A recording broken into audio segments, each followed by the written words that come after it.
So I mentioned to you guys I have got 5 deadlines on the way. 4 out of these deadlines are going to finish by the end of June, and then the last one is till the second week in July. I will talk a bit about each of these deadlines soon. The point of filming this whole process is just to show you guys how a busy period is like for me, and also how I navigate meeting deadlines. Hi guys, welcome to today's vlog. Not really vlog, but today is 5th of June 2021. It's almost 6 p.m. and basically I'm carrying the camera for the first time in a while, and what I'm planning to do is that I want to film myself. It's not like a daily vlog per se, it's like going to be a month-long vlog. You guys have probably noticed the last time I uploaded anything on my YouTube channel was almost 2 weeks ago, and I do not plan to upload anything for the whole month of June because June is quite a busy period. So I mentioned to you guys I have got 5 deadlines on the way.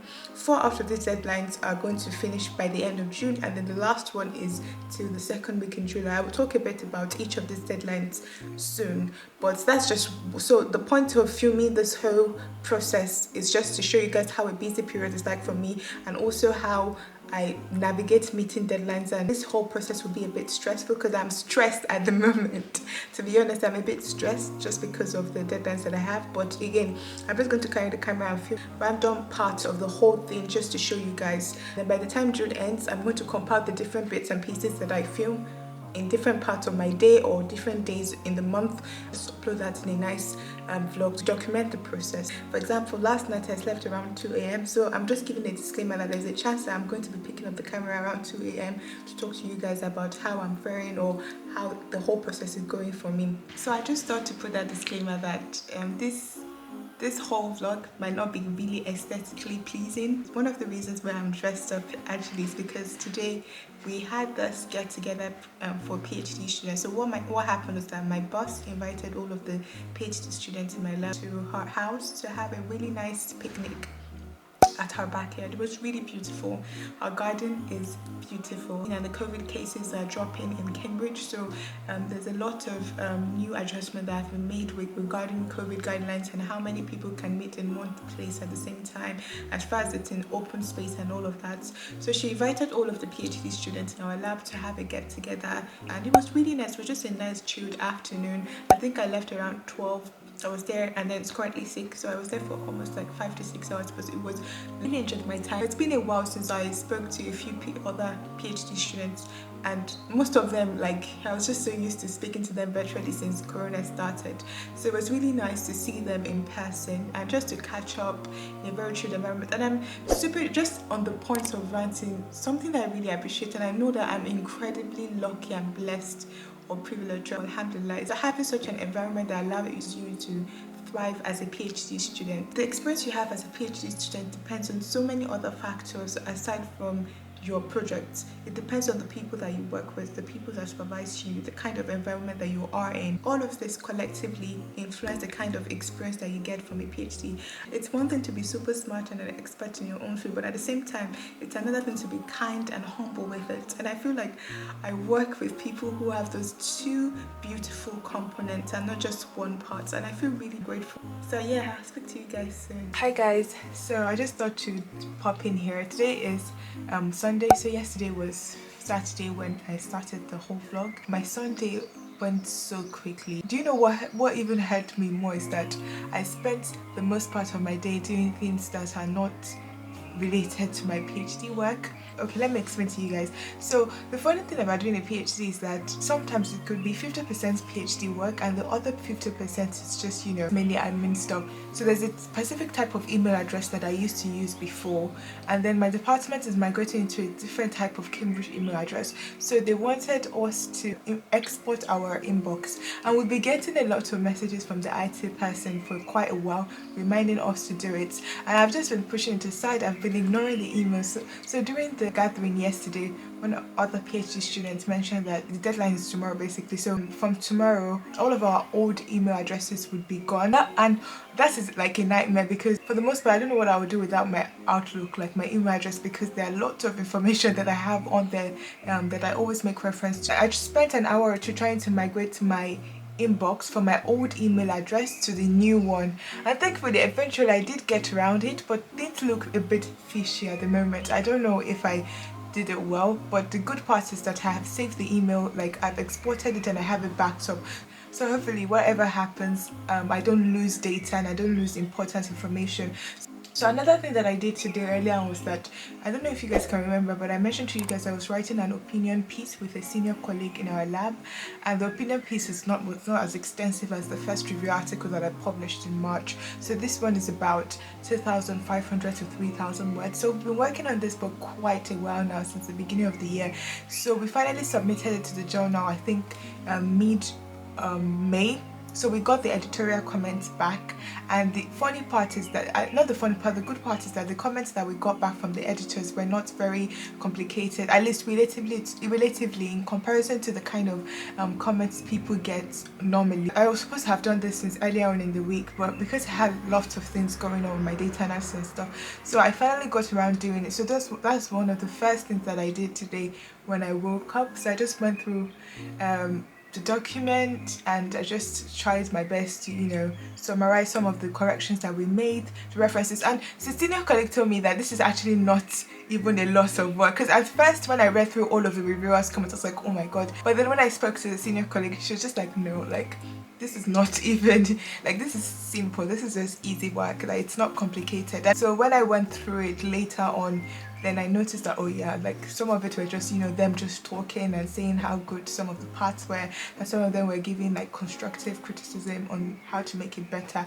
and some of the things that we even forgot to talk about. So yeah, I spent like maybe an hour and a half or so trying to fix that, and then when I finished that, then I went on to do the migration thing that took me like forever. My first deadline is actually this Friday, and that's the journal club headline. So I was supposed to go through journals and find the papers today, but because I have lots of things to do, so I'm pushing it till like let's say Wednesday or Thursday. Maybe Thursday is too late, but I'll say Wednesday to Thursday. That's when I will start looking for papers to present during the lab meeting. And I don't know if I can manage to read 4 or 5 papers in less than 24 hours and be able to explain exactly what the paper is trying to get at. I will try my best, but I feel like I have lots of things to do and I cannot be prioritizing the journal club headlines at the moment. And I'm sort of following the Parkinson's law. I don't know if you guys know about the Parkinson's law.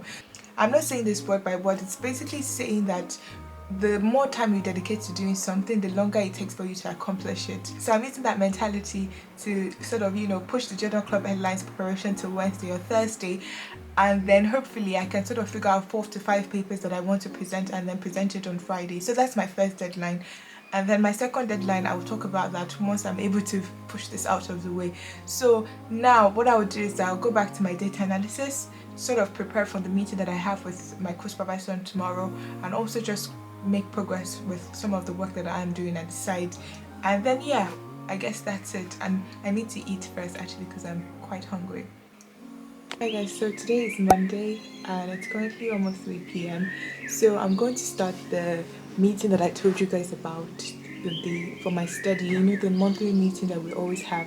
It starts in 5 minutes.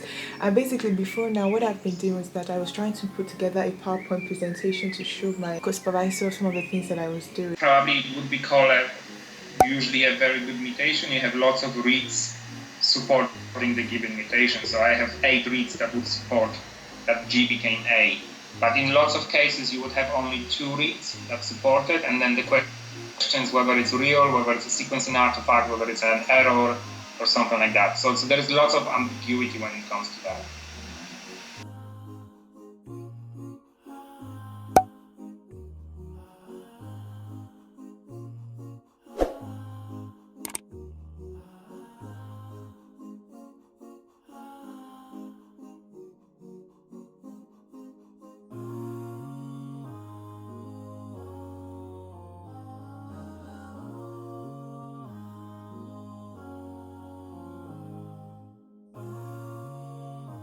Hi guys, it's basically Tuesday now and it's 2:18 a.m. Last time I carried the camera, I was having the meeting with my supervisor.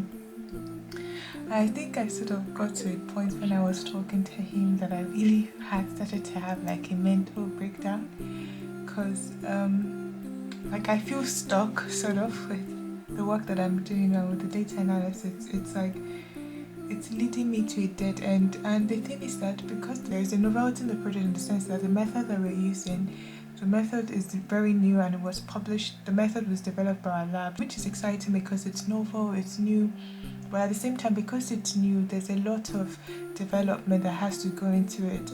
But the method can work properly the way we want it to work. I end up finding myself spending more time trying to sort of make the method good enough and less time analyzing my own data in itself, because you have to make sure that the method is working well, both computationally and also just with the wet lab aspect. So if the method is not good enough, anything that you do in your downstream analysis wouldn't work very well. So when I was presenting the data to my co-supervisor earlier today, and then we started to realize that there are a lot of other things that we need to change and modify, and I've got deadlines. So for example, the first deadline, as I mentioned to you guys, the journal club deadlines, which is happening this Friday. And then there's my second deadline is the work in progress talk, which is basically like a small talk that you give to the department, 15 to 20 minutes about your project. I've never done the work in progress talk before, so I will have to introduce my project. So yeah, today I think I was close to having a proper mental breakdown, if I'm being honest with you guys. But I'm going to try my best. I say it in my head that if it was easy, everyone would be doing it. I say it in my head that I can absolutely do it, inshallah. I say it in my head that, like, it may be tough, but I'm tougher. So these are the small mantras that I just say to myself to keep going, because otherwise I don't know, like, I don't know how I'll survive. I'll go and sleep now, otherwise I can sit down here and be rambling to you guys. So I'll go and sleep, and hopefully I'll catch you guys sometime when I pick the camera again.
Hi guys, today is, I've lost track of time these days. Today is 11th of June. It's currently 2:30. I told you guys I was doing this law of Parkinson thing where I was leaving things till last minute. So basically I started preparing for the journal club yesterday evening. I chose 4 papers, and then I started to read the first 3 papers, or the first 2 papers, and it was going quite well. Yesterday I had my meeting with my boss about like my project and the future. So when I was having the meeting with my supervisor yesterday, I can remember like I was showing her my figures and stuff, and she was like, oh well, like you've done really good, like this could easily make the first chapter in your thesis. And to be honest, before that I felt like I haven't done much. Like even when I was looking at all of the figures and stuff that I've been making and all the ways I've been trying to interpret the data, I just felt like most of the work that I was doing were more about technicalities. I'm sorry for the background noise guys. As I was saying, so all of the things that I've been doing thus far have really been just technicalities and technical things, like optimization work and all of that kind of stuff, and it made me feel like as though I've not really done much. And I can remember like from my last scene or my 2 scenes ago, I told you guys that I was feeling a bit meh and I was just feeling down about, like, I felt like I was hitting a wall. But when I showed her my data, she was like, oh yeah, like it's really good, like what I've done is thesis worthy. And she was like that I should start a folder. Her and my other co-supervisor were like I should open a folder where I start to put all of the figures in it, because that would reduce the burden of the thesis writing on the long run in my 3rd year or so. So the issue now is that the figures that I've made, the labelings are just all over the place because I'm using the full sample name and all of that. So I have to go back to sort of make all of the figures again from scratch to make them something that is is worthy, which would take me forever. Back to the journal club. So I've got the journal club presentation, which is my first deadline, basically in 16 minutes. I've got my bran flakes. I don't know if you guys can see it. I'm actually not just eating breakfast. I ate breakfast around 2 hours ago, but because I'm unable to cook, because I've just been reading the papers that I want to present, so I'm eating another bowl of bran flakes for lunch. Hopefully this fills my tummy for a while. So yeah, I'm just going to go back to that now, and I take you guys along as I do the presentation, or maybe not, depending on how this whole thing goes. It's not supposed to take long. It's supposed to be like 10 minutes. That's the notification. So I've got 15 minutes left to eat. So I'll catch you guys. I'll eat really quickly now, and I'll catch you guys soon. So results-wise, that the PhD and M scores reported by the upper GI specialist correlated well with the automatically measured values on patient data. They also reported a somewhat substantial statistical agreement up to 0.81 to 1 for each data set. They do acknowledge that the relative errors in short PREG categories were observed to a higher extent in comparison to the other PREG categories. So they conclude that the quantification of the entire area of Barrett's epithelium is possibly a better tool for risk stratification to measure progression to Barrett's neoplasia than the currently used extension in length. And up until now, there's no research tool that has investigated the quantity of the emergence of Barrett's esophagus over time. So in terms of future work, they envisage that they could build a clinical decision support tool combining a pattern recognition systems with their quantification and restriction tool to enable a more comprehensive investigation of the esophageal mucosa surface. Then I was just sitting here watching people punt. I've always been wanting to punt. I don't know if you guys know what punting is, but basically it's like canoeing. You have that long stick there, and then you have that stuff that people are sitting down on. It's very obvious from the way I'm showing you guys. That's the college cat. I don't know if you guys can see. I don't know her name, but I know that she's the college cat. She's so pretty, like, you know, she has this sinister look.